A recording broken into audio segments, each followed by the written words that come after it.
Welcome back to my channel. Ako po si King Gonzales, ang inyong bossing sa kusina. And for today's video, magluluto tayo ng adobong galunggong with pork and talong.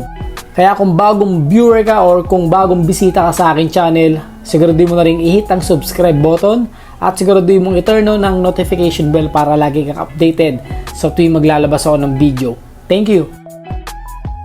Tapos na siyang asinan. Ngayon, lalagyan naman natin ng mantika ang ating non-stick pan.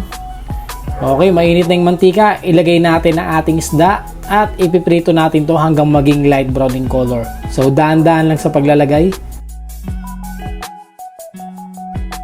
Okay, so babaliktarin na natin to. Tapos, lulutuin ulit natin siya hanggang maging light brown in color. Okay, so almost cooked. Tatabi na natin to isa-isa. So, dahan-dahan lang para hindi madurog ang ating galunggong. Palinis na ulit, naglagay ako ng konting mantika, pinainit ko na. Mag-umpisa na tayong mag-gisa ng ating bawang. Igigisa lang natin yan hanggang bumango. Ganyan lang. So next natin, 2 tablespoon ng luya. So iwain lang natin siya ng pahaba.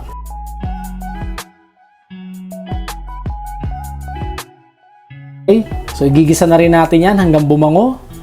Halo-halo lang mga kaboss. Isunod naman nating hiwain ang ating pre-cook na baboy. So, hiwain nyo lang yan, no? Depende sa inyong preference. Set aside. So, ganyan lang. Tapos, isusutay natin to hanggang lumabas yung kanyang mantika. So, ang bango na nito mga kabos. Pinagsamang bawang, luya, at yung baboy. So, ang sarap na agad ng amoy. Okay. So, next natin, ilalagay natin yung isda, isa-isa. Yan, sa ibabaw ng ating ginisang baboy. Itimplahan ko ng 1/3 cup na toyo. Next, 1/3 cup ng suka. 1 cup ng tubig. Tapos, 1 tablespoon ng wash sugar. Tapos, meron akong 2 pirasong talong. Babalatan ko lang yan. Tapos, puputulin ko yung head. Okay, so mag-ready lang tayo ng tubig, no? Ito, hiwain natin to according your desired cut. Tapos, ibababad natin sa tubig para hindi mangitim yung ating talong. Okay, so ilalagay na natin yan sa gilid.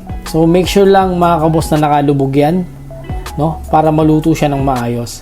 Okay, so tipla natin ng pamintang buo, laurel, at pampalasang pamintang pino.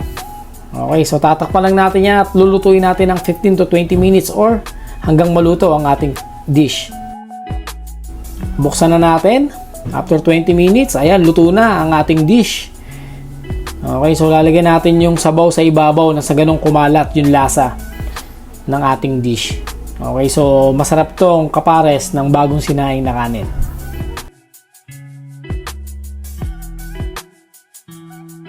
Green chili, ito optional naman to mga kabos. Okay, so lalagay natin yan sa ibabaw ng ating isda. Yan, lahat yan. At syempre, comment below kung nagustuhan mo itong aking video.